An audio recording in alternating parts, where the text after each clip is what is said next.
പുതിയൊരു വീഡിയോയിലേക്ക് എല്ലാ മാന്യ പ്രേക്ഷകർക്കും സ്വാഗതം. ഇന്ന് ഞാൻ നിങ്ങളുമായി പങ്കുവെക്കുന്ന അപ്ഡേറ്റുകൾ ഒന്ന് ഇന്നലെ കഴിഞ്ഞ റോ എപ്പിസോഡിൻ്റെ റേറ്റിംഗിനെ സംബന്ധിച്ചാണ്.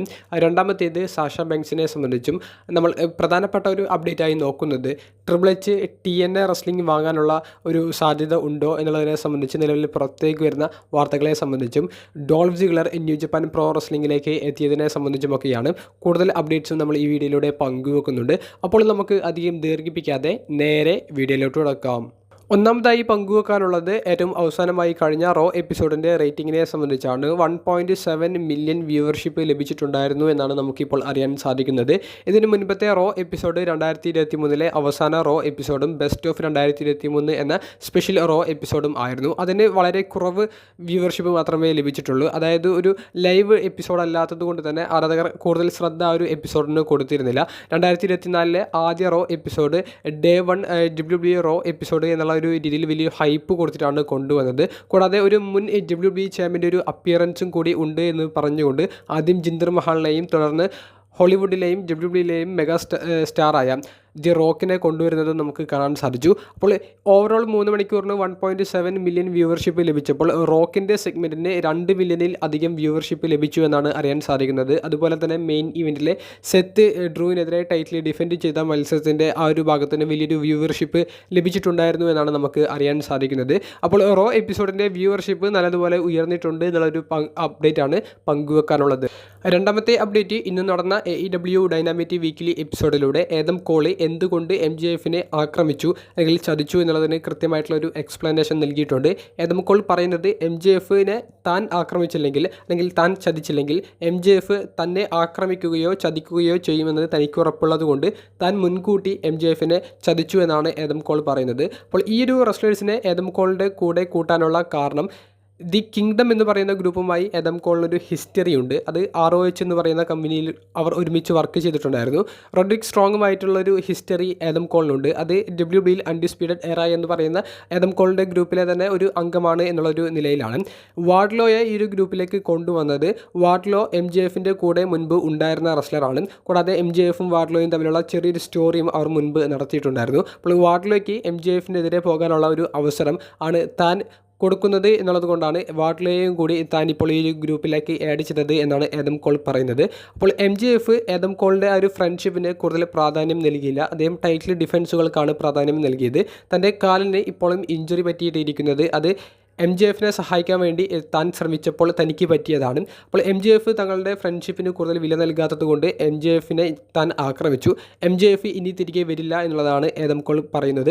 MJF ആണെങ്കിൽ യഥാർത്ഥ ഇഞ്ചുറികൾ മൂലം അദ്ദേഹത്തിന് സർജറി വേണ്ട ഒരു സിറ്റുവേഷനാണ് നിലവിലുള്ളത്. ആ ഒരു സർജറി എല്ലാം പൂർണ്ണമായി കഴിഞ്ഞ് റിക്കവറി എടുത്തതിന് ശേഷം മാത്രമേ ഇനി AEWയിലേക്ക് തിരികെ വരികയുള്ളൂ. എന്തായാലും MJF അതുപോലെ തന്നെ ഏദം കോൾ ഇവരുടെ സ്റ്റോറി ലൈൻ നല്ലൊരു ട്വിസ്റ്റോട് കൂടി നല്ലൊരു ആംഗിളിലേക്കാണ് നിലവിൽ ഡൈനാമൈറ്റിൽ കടന്നിട്ടുള്ളത്. മൂന്നാമതായി പങ്കുവെക്കാനുള്ളത് സാഷ ബാങ്ക്സിനെ സംബന്ധിച്ചാണ്. സാഷ ബാങ്ക്സിനെ സംബന്ധിച്ച് അവസാനത്തെ ഒരു അപ്ഡേറ്റിൽ ഞാൻ പറഞ്ഞത് WWEയിലേക്ക് സാഷ ബാങ്ക്സ് തിരികെ വരാനുള്ള എല്ലാവിധ സാധ്യതകളും ഉണ്ട് എന്നുള്ളതാണ്. എന്നാൽ ആ ഒരു അപ്ഡേറ്റ് പങ്കുവച്ചതിന് ശേഷം ഇപ്പോൾ പുറത്തേക്ക് വരുന്ന മറ്റു വാർത്തകൾ നമ്മൾ നോക്കുകയാണെങ്കിൽ സാഷ ബാങ്ക്സും WWEയും തമ്മിലുള്ള ആ ഒരു ടോക്ക് അവരുടെ ആ ഒരു കോൺട്രാക്റ്റിനെ സംബന്ധിച്ചുള്ള നെഗോസിയേഷൻസ് ഇപ്പോൾ അവസാനിച്ചിരിക്കുന്നു എന്നാണ് നമുക്ക് അറിയാൻ സാധിക്കുന്നത്. എന്തായാലും പോസിറ്റീവായിട്ടുള്ള ഒരു അപ്ഡേറ്റ് അല്ല WWE റിട്ടേണിനെ സംബന്ധിച്ച് സാഷ ബാങ്ക്സിനെ സംബന്ധിച്ച് നമുക്ക് പങ്കുവെക്കാനുള്ളത്. അതായത് നിലവിൽ സാഷ ബാങ്ക്സും WWEയും തമ്മിലൊരു ധാരണയിൽ എത്തിയിട്ടില്ല എന്നാണ് പങ്കുവെക്കാനുള്ളത്. WWEയിലേക്ക് തിരികെ വന്നില്ലെങ്കിൽ AEW തന്നെയാണ് സാഷ ബാങ്ക്സിൻ്റെ മുന്നിലുള്ള മറ്റൊരു വഴി എന്ന് പറയുന്നത്. അപ്പോൾ സാഷ ബാങ്ക്സിൻ്റെ WWEയിലേക്കുള്ള തിരിച്ചുവരവിൻ്റെ വാതിൽ ഇപ്പോൾ അടഞ്ഞു കഴിഞ്ഞിരിക്കുന്നു എന്നാണ് പങ്കുവെക്കാനുള്ളത്. നാലാമത്തെ അപ്ഡേറ്റ് ഡോൾഫ് സിഗ്ലറെ സംബന്ധിച്ചാണ്. ഡോൾഫ് സിഗ്ലർ ഇപ്പോൾ കഴിഞ്ഞ ന്യൂ ജപ്പാൻ പ്രോ റെസ്ലിംഗിൻ്റെ റെസിൽ കിങ്ഡം എന്ന് പറയുന്ന പേപ്രിവ്യൂയിലൂടെ ന്യൂ ജപ്പാൻ പ്രോ റെസ്ലിംഗുമായിട്ടുള്ള ഒരു ചെറിയൊരു കോൺട്രാക്റ്റ് സൈൻ ചെയ്തിട്ടുണ്ടെന്നുള്ള ഒരു അപ്ഡേറ്റിലേക്കാണ് കാര്യങ്ങൾ എത്തിച്ചിരിക്കുന്നത്. ഡോൾഫ് സിഗ്ലറിൻ്റെ ആ ഒരു എൻട്രി വളരെ സർപ്രൈസ് ആയിരുന്നു. ഡോൾഫ് സിഗ്ലർ റെസിൽ കിങ്ഡം എന്ന് പറയുന്ന അവരുടെ റെസൽമീനിയ പോലത്തെ ഒരു ബിഗ് ഇവൻറ്റിൽ അപ്പിയർ ചെയ്യുമെന്നുണ്ടെന്ന് യാതൊരുവിധ വെബ്സൈറ്റും റിപ്പോർട്ട് ചെയ്തിട്ടുണ്ടായിരുന്നില്ല. ഒരാൾക്കും ആ ഒരു സീക്രട്ട് ലീക്കായിട്ട് ലഭിച്ചിട്ടുണ്ടായിരുന്നില്ല. ന്യൂ ജപ്പാൻ പ്രോ റെസ്ലിംഗിൻ്റെ ഈ ഒരു റെസിൽ കിങ്ഡം എന്ന ഇവൻറ്റ് തുടങ്ങിയതിന് ശേഷമാണ് ഡോൾഫ് സിഗ്ലറിൻ്റെ അനിയൻ AEW റെസ്ലറായ റയൻ നെമറ്റിനെയും കൂടി അവർ കാണികളുടെ ഇടയിലൂടെ അവരുടെ ഫ്രണ്ട് ഭാഗത്തിലേക്ക് കൊണ്ടുവന്നത്. കമൻറ്റേറ്റേഴ്സിൻ്റെ ഒപ്പം ഡോൾഫ് സിഗ്ലറിനെ ഇരിക്കാനുള്ള ഒരു അവസരം അവർ കൊടുത്തു. പിന്നീട് ഡോൾഫ് സിഗ്ലറിനെ ഇൻവോൾവ് ചെയ്യിപ്പിച്ചിട്ടുള്ള ഒരു സ്റ്റോറി ലൈൻ്റെ ഒരു ഭാഗം നമുക്ക് കാണാൻ സാധിച്ചത് IWGP ഗ്ലോബൽ ചാമ്പ്യൻഷിപ്പ് എന്ന് പറഞ്ഞുകൊണ്ട് ഒരു പുതിയ championship new Japan pro wrestling കൊണ്ടുവന്നു. ആ ഒരു ചാമ്പ്യൻഷിപ്പിന് വേണ്ടി 3 റെസ്ലേഴ്സാണ് മത്സരിച്ചത്. John Moxley, will Ospreay, bullet ക്ലബിൻ്റെ ലീഡറായ ഡേവിഡ് ഫിൻലി. മത്സരം അതിഗംഭീരമായിരുന്നു. മത്സരത്തിൽ ഡേവിഡ് ഫിൻലിയെ സഹായിക്കാൻ വേണ്ടി ബുള്ളറ്റ് ക്ലബിലെ അംഗങ്ങളൊക്കെ വരുന്നത് നമുക്ക് കാണാൻ സാധിച്ചു. വളരെ എൻ്റർടൈനിങ് ആയിട്ടുള്ള മത്സരമായിരുന്നു.